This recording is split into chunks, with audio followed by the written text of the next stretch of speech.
urut 4 itu kita ada Bapak Rihan. Ya.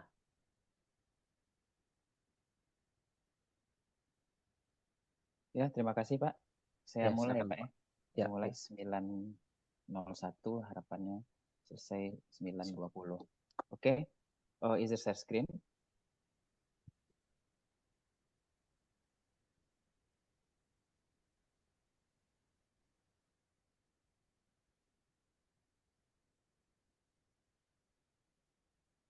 Oke, selamat pagi semuanya. Bisa terdengar suara saya? Halo? Ya, dengar. Ya, terima kasih Bapak. Mohon izin sebelumnya, saya menganggap ini ada kelas, jadi saya memanggil saudara mahasiswa semuanya. Pada pagi ini kita akan masuk ke pertemuan 12, yaitu dengan saya, pembangunan pertanian pedesaan. Materinya adalah permasalahan dalam pembangunan pertanian. Ya, oke, kita lanjut. Pagi ini saya awali dengan pantun, licin jalan merayap ke pasar raya. Kalau kemalaman bermalam dulu di pasar minggu.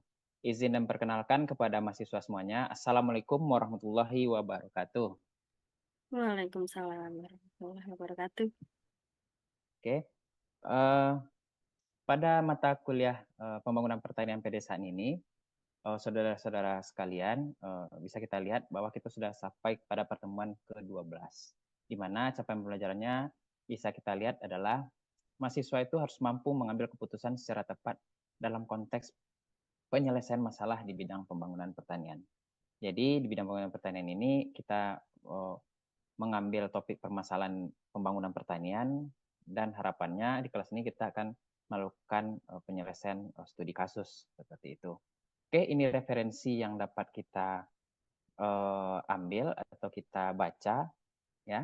Ada 3 referensi utama. Kemudian bisa juga saudara mahasiswa yang lainnya mengambil tambahan dari referensi ini seperti jurnal, buku, proceeding, dan topik yang terkait dengan materi yang telah diberikan. Oke, sebelum kita masuk ke kelas, saya harap mahasiswa sekalian bisa melihat ada 3 gambar di layar atau slide ini. Pagi ini kita harapnya adalah mahasiswa berpikir dulu, gambar ini apa sih yang terpikir di benak mahasiswa itu sendiri, ya. Silahkan diperhatikan 3 gambarnya. Oke, setelah terpikir silahkan mahasiswa menjawabnya di Slido, ya, Slido sebagai ganti pretest dan absensi, presensi, kehadiran semuanya. Oke, Slido ini kita anggap free memory aja, kita lewatkan ya untuk mempersingkat waktu. Jadi presensi 1 2 3 udah 35 orang, harapannya sampai 38 orang. Ada sekitar 3 orang ya tidak hadir, ya. Itu saya anggap kehadiran dari jawaban Slido ini. Oke, kita lanjut ke slide selanjutnya. Di sini ada video kasus, ada 3 kasus. Silahkan saudara mahasiswa melihat dari 3 kasus ini, silahkan diklik aja ini di YouTube-nya. Saya bagikan ya, kita lihat dulu slide-slide 1, video 1, 2, dan 3. Ya. Kita lihat dulu video 1, oke, kita putar. Ya, kita anggap ini udah lewat ya Bapak Ibu untuk mengingat dan mempersingkat waktu kita perkuliahan.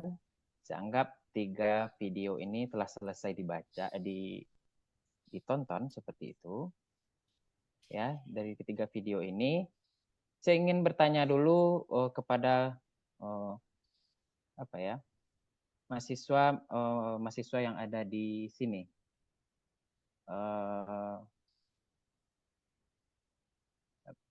Sebelumnya kita lihat videonya di sini. Apa sih tanggapan dari saudara mahasiswa tentang video tersebut? Sebelum kita masuk ke slide selanjutnya. Ya, mungkin dipersilahkan dulu. Saya ingin mendengarkan tanggapan dari salah satu mahasiswa. Ya, silahkan saudara yang mana ya? Ya, saudara Effendi mungkin. Silahkan saudara Effendi Sugianto. Saya ingin statement dari saudara bagaimana video yang ini ada yang viral masalah kasus menteri, kemudian kelaparan dan iklim ini. Silahkan. Baik, terima kasih Pak dosen. Ya, berkaitan dengan materinya, bagi saya yang mungkin hidup di zaman jadul ini kan kaitan dengan media-media yang Pak dosen berikan agak sedikit harus banyak belajar kembali Pak dosen ya. Namun teknik yang seperti ini, saya selaku mahasiswa yang uzur nih ya, jadi hal yang seperti ini mungkin harus banyak belajar lagi. Namun saya berharap Pak dosen bisa menjelaskan berkaitan dengan pembelajaran kita ya Oke, berkaitan dengan materi yang Pak dosen bawakan ini sehingga dapat memahami tentang keilmuannya. oke. Itu aja mungkin Pak dosen. Terima kasih. Assalamualaikum warahmatullahi wabarakatuh. Waalaikumsalam warahmatullahi wabarakatuh. Oke, terima kasih atas tanggapan dari mahasiswa tadi. Kita masuk ke permasalahan penggunaan pertanian dari video yang telah kita ambil tadi, yang telah kita lihat tadi, bahwa itu merupakan bagian dari permasalahan-permasalahan pembangunan pertanian itu sendiri, di mana pembangunan pertanian itu sangat banyak permasalahannya. Yang kita lihat yang tadi salah satunya itu masalah regulasi, peraturan dan lain sebagainya yang menyangkut menteri sendiri. Ya, menteri sendiri itu kena tertangkap KPK ya, karena aturan di kementerian itu menyangkut permasalahan pembangunan pertanian. Kemudian ada perubahan iklim. Kita tidak bisa meriksa atau mengatur iklim itu sendiri yang berdampak kepada pertanian atau sisi hulu pertanian, yaitu produksinya, menanamnya, benih, dan sebagainya. Yang ketiga adalah ketika pertanian tidak bisa kita kelola yang baik, itu merupakan sumber pangan kita sendiri, akan menyebabkan kelaparan. Oke, sebelumnya ke diskusi kelompok, ini ada beberapa permasalahan pembangunan pertanian, ada 6 permasalahan pembangunan pertanian. Bisa kita lihat di sini, ada masalah lahan, di masalah infrastruktur, ada benih, regulasi, dan sampai ke permasalahan perizinan dan lain sebagainya. Jadi ada konversi lahan, ada kerusakan jaring irigasi dari infrastruktur, ada masalah benih, masalah kredit, ya, ada masalah SDM itu sendiri. Jadi ada 6 permasalahan ini yang sangat kompleks, ya. Dari permasalahan yang ini, saya harap mahasiswa telah membaca dan telah mengikuti perkuliahan dari sesi awal. Kemudian kita bentuk diskusi kelompok, ya. Diskusi kelompok, di mana ketentuan diskusi kelompoknya adalah mahasiswa memilih 3-4 orang dalam satu kelompok, ya. Kemudian pilih salah satu tema permasalahannya yang tadi, di mana tema permasalahan yang mahasiswa ambil itu berkaitan dengan permasalahan pembangunan pertanian yang telah kita pelajari, ya. Tadi ada 6 permasalahan, silahkan tentukan temanya, bahas berdasarkan acuan 5W, 1H tambah 1S tambah 1C, artinya ada pelaku, kapan terjadinya, bagaimana pemecahan masalahnya, apa kesimpulan, apa solusi yang dapat mahasiswa berikan, kemudian apa conclusion atau kesimpulan yang dapat mahasiswa berikan, ya, dari permasalahan tersebut. Kemudian buat dalam bentuk PowerPoint, ya, kita berikan waktu sekitar 15 menit dan presentasi 10 menit. Di sini ada pertanyaan nggak dari mahasiswa lainnya? Ada mahasiswa, ada yang di ujung siapa? Zubaidah, ada pertanyaan Zubaidah? Enggak, oke. Kemudian siapa lagi? Tarjo, ya. Tarjo, apa pertanyaannya? Saya dengar bentar. Oh ya, silahkan bentuk PowerPoint-nya bebas ya. Pertanyaan tadi PowerPoint-nya berapa slide dan lain sebagainya bebas. Tergantung mahasiswa menyajikannya dalam waktu 15 menit dan kita sesi tanya jawab, maksudnya presentasi 10 menit berserta tanya jawab. Oke, silahkan, saya tunggu waktunya dari sekarang.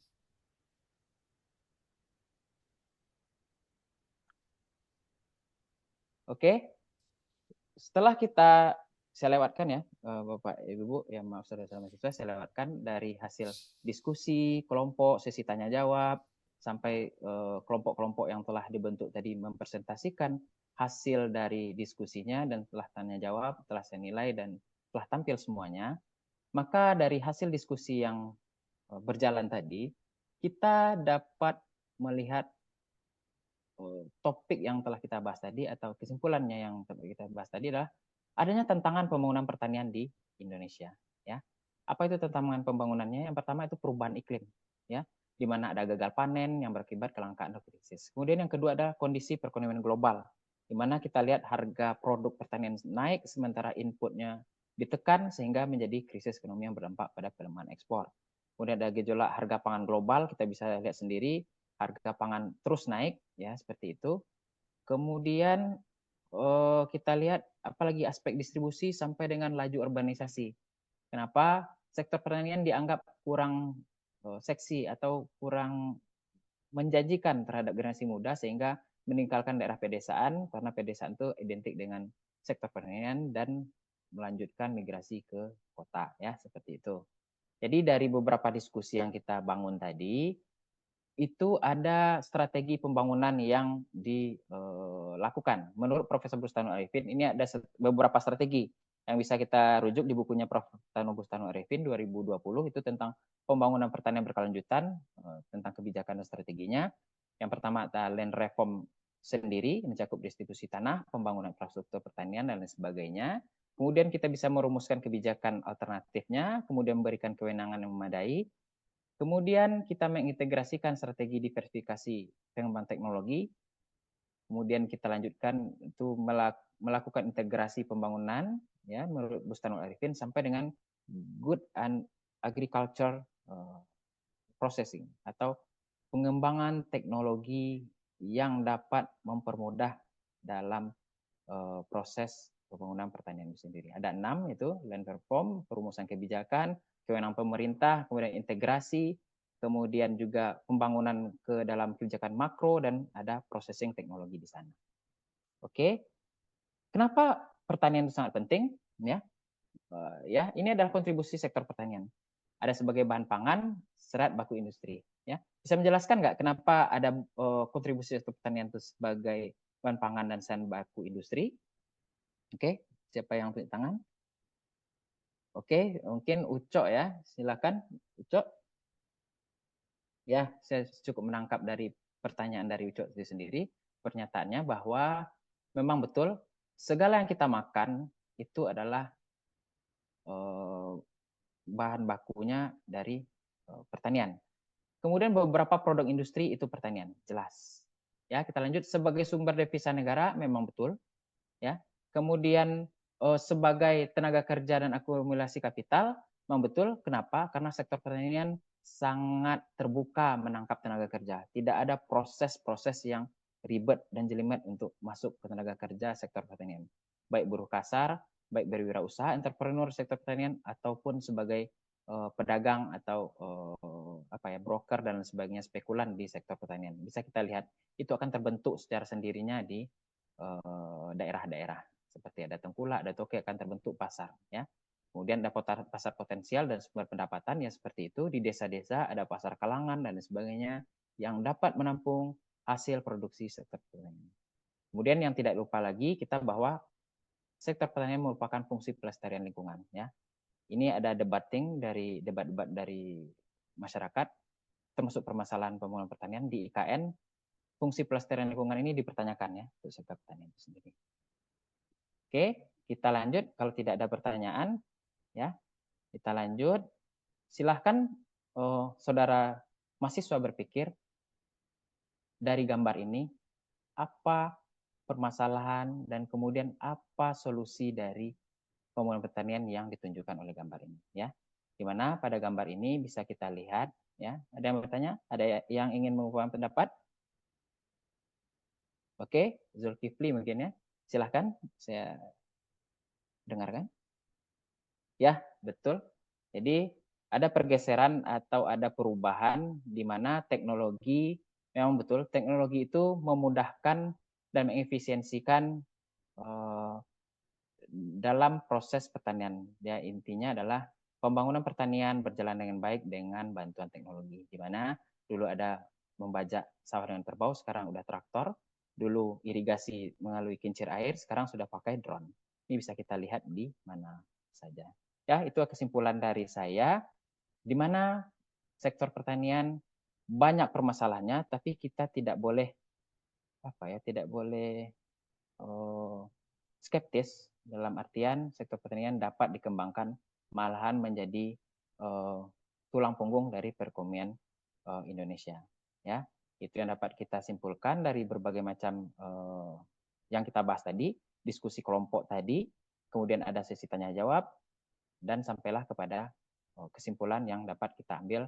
Berbagai macam permasalahan pertanian, sektor pertanian, ada 6 permasalahan yang kita ambil dari intinya tadi, dapat kita lakukan kebijakan atau strategi pengembangannya, dan tidak lupa pula saya selipkan bahwa sumber daya manusia penting, teknologi juga penting, yang tidak kalah penting adalah regulasi atau aturan yang mengatur itu sendiri. Ya, kita banyak melihat kasus yang menjalankan regulasi telah fraud atau melakukan kecurangan yang dapat ditangkap oleh KPK. Kita bisa lihat sendiri permasalahannya dari Menteri Pertanian sebelumnya, itu ada gratifikasi dan lain sebagainya, setoran yang lain sebagainya yang menghambat anggaran untuk pengembangan pembangunan pertanian. Oke, terima kasih atas kesempatannya. Kita lanjutkan pertemuan di minggu depan. Ya, saya mohon maaf bila ada salah. Ya, sekian dulu. Assalamualaikum warahmatullahi wabarakatuh.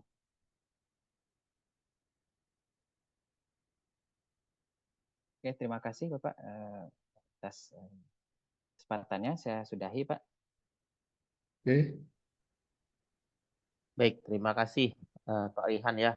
Masih ada waktu tapi sudah sampaikan ya. Baik, silakan Bapak memberikan sarannya Bapak.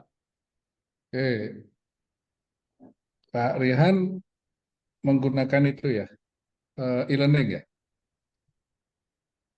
Iya Pak, e-learning blended learning juga, kemudian kita ngasih bahan juga Pak. Ya. Oke, di e-learning sudah bahan-bahannya sudah tersedia ya? Ya, sudah tersedia di e-learning juga. Ya, mungkin bisa langsung diskusi ya? Iya Pak. Langsung diskusi di kelas, brainstorming juga bisa. Akan tools-tools itu ya, tools aplikasi untuk melibatkan mahasiswa Iya. seoptimal mungkin. Termasuk kalau dia ingin brainstorming melalui tulisan, kan ada program di Google yang dimana dia bisa mengklasifikasi belancat namanya ya oke, nanti ada aplikasi yang dimana dia kalau dia mengklasifikasi langsung mengetikkan permasalahan sesuai klasifikasinya gitu loh. Seperti yang Bapak sudah buat seperti itu. Nah, sebagusnya menggunakan konstruktivisme ya, yang membangun pengetahuannya itu mahasiswa gitu ya. Bukan kita yang menyajikan itu. Bagusnya kita yang menstimulasi permasalahan-permasalahan apa yang ada dalam pembangunan pertanian, gitu ya. Nah, kemudian dia klasifikasi apa berdasarkan lahan, apa ya, kategorinya itu, dia mengisikan di sel-selnya itu dengan mengetikkan. Nah, itu bisa melalui kerja kelompok juga bisa itu. Nah, setelah dituliskan, nanti baru dijajar dengan apa yang Bapak sudah rumuskan, gitu ya. Nah, itu klop sekali itu. Jadi mereka dulu yang nemukan, ya. Jadi seperti itu sekarang paradigma pembelajaran. Jadi mahasiswa itu yang belajar. Jadi student active learning itu yang dimaksud itu. Jadi mahasiswa yang membangun pengetahuannya sendiri berdasarkan bahan-bahan dan stimulasi yang kita berikan, gitu ya. Nah, ya, kalau misalnya nanti akhirnya setelah dia menemukan pola-pola pengetahuannya, nah, baru kita konfirmasi. Nah, kalau misalnya sudah benar ya kita beri reinforcement, penguatan. Nah, itu yang membuat menginternalisasikan bahan-bahan itu untuk melekat dalam memorinya itu ya melalui reinforcement itu. Nah, Anda sudah tepat. Bahkan ada permasalahan yang justru di luar yang kita perkirakan yang muncul. Yang justru dia lebih mengeksplor lebih jauh ya. Itu model itu ya. Nah, saya kira udah bagus, Anda cukup clear ya menjelaskan. Saya kira tinggal bagaimana mengelola pembelajaran ini supaya mereka benar-benar artinya belajar sesuatu. Dia sendiri yang mengalami perubahan perilaku, bukan kita yang menyuapi ya, mencekoki gitu ya. Ini loh, ini. Nah, itu persoalan. Nah, itu kadang-kadang mereka justru resistensi terhadap penjelasan kita, karena dia mungkin punya cara gaya belajar yang berbeda-beda. Itu juga harus diakomodasi. Saya kira itu Pak Rihan sudah bagus ya. Terima kasih. Ya, sama Lanjut. Pak. Terima kasih Pak. Baik, terima kasih Bapak ya. Kita lanjut ya untuk peserta keempat. Bu Dwi sudah bisa.